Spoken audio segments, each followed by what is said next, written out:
Billiard. I got so much motherfucking design on right now.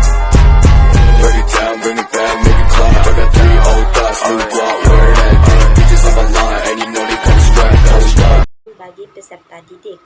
Dalam Undang-Undang Republik Indonesia Nomor 14 Tahun 2005 Pasal 8, kompetensi guru meliputi kompetensi kepribadian, kompetensi pedagogik, kompetensi sosial, dan kompetensi profesional yang akan didapatkan jika mengikuti pendidikan profesi. 1. Kompetensi kepribadian. Kompetensi guru yang pertama adalah kompetensi kepribadian. Kompetensi kepribadian adalah kemampuan personal yang dapat mencerminkan kepribadian seseorang yang dewasa, arif dan beribawan, mantap, stabil, berakhlak mulia, serta dapat menjadi teladan yang baik bagi peserta didik. Kompetensi kepribadian dibagi menjadi beberapa bagian, meliputi kepribadian yang stabil dan mantap.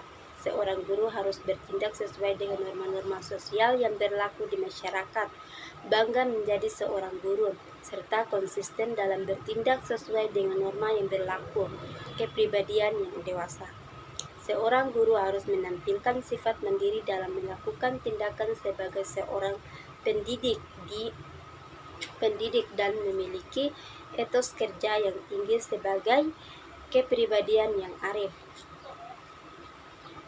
Seorang pendidik harus menampilkan tindakan berdasarkan manfaat bagi peserta didik, sekolah, dan juga masyarakat, serta menunjukkan keterbukaan dalam berpikir dan melakukan tindakan. Kepribadian yang berwibawa.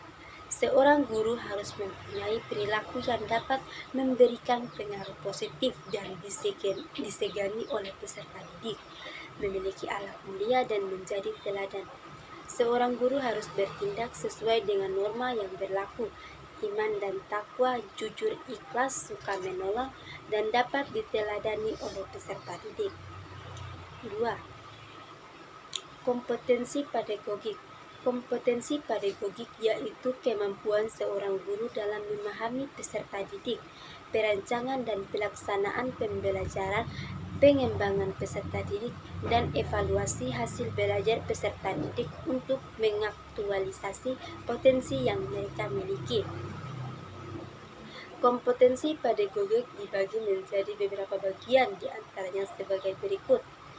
Dapat memahami peserta didik dengan lebih mendalam. Dalam hal ini, seorang guru harus memahami peserta didik dengan cara memanfaatkan prinsip-prinsip kepribadian, perkembangan kognitif, dan mengidentifikasi bekal untuk mengajar peserta didik.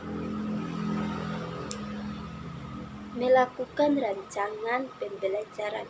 Guru harus memahami landasan pendidikan untuk kepentingan pembelajaran seperti menerapkan teori belajar dan pembelajaran, memahami landasan pendidikan, menentukan strategi pembelajaran didasarkan dari karakteristik peserta didik, materi ajar, kompetensi yang ingin dicapai, serta menyusun rancangan pembelajaran. Melaksanakan pembelajaran.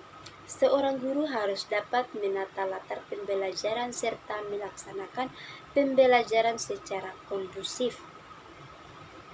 Merancang dan mengevaluasi pembelajaran. Guru harus mampu merancang dan mengevaluasi proses dan hasil belajar peserta didik secara berkesinambungan dengan menggunakan metode. Melakukan analisis, evaluasi, proses dan hasil belajar agar dapat menentukan tingkat ketentusan belajar dan peserta didik, serta memanfaatkan hasil penilaian untuk memperbaiki program pembelajaran. Mengembangkan peserta didik sebagai aktualisasi berbagai potensi peserta didik. Seorang guru mampu memberikan fasilitas untuk peserta didik agar dapat mengembangkan potensi akademik dan non-akademik yang mereka miliki. 3. Kompetensi sosial. Kompetensi guru selanjutnya adalah kompetensi sosial.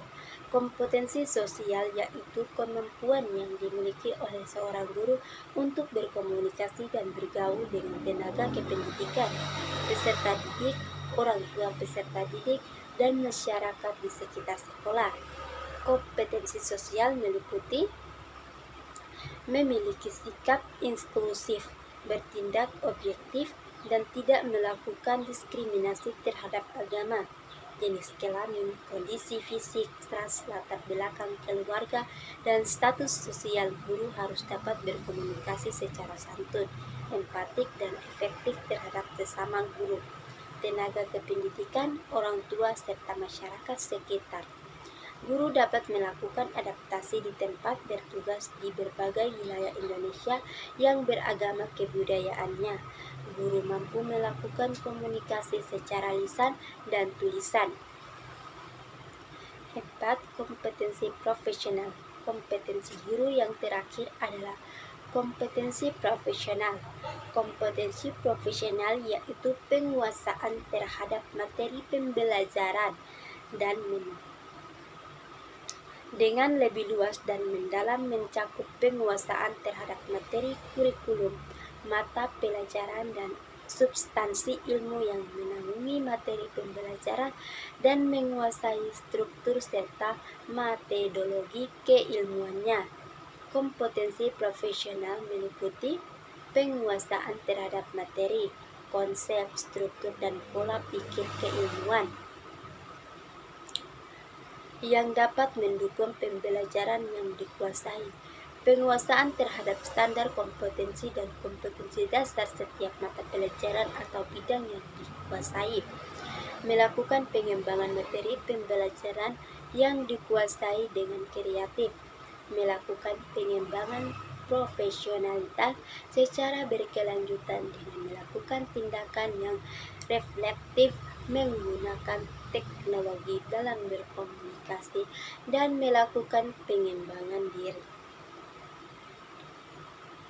Ya, itu saja yang bisa saya jelaskan.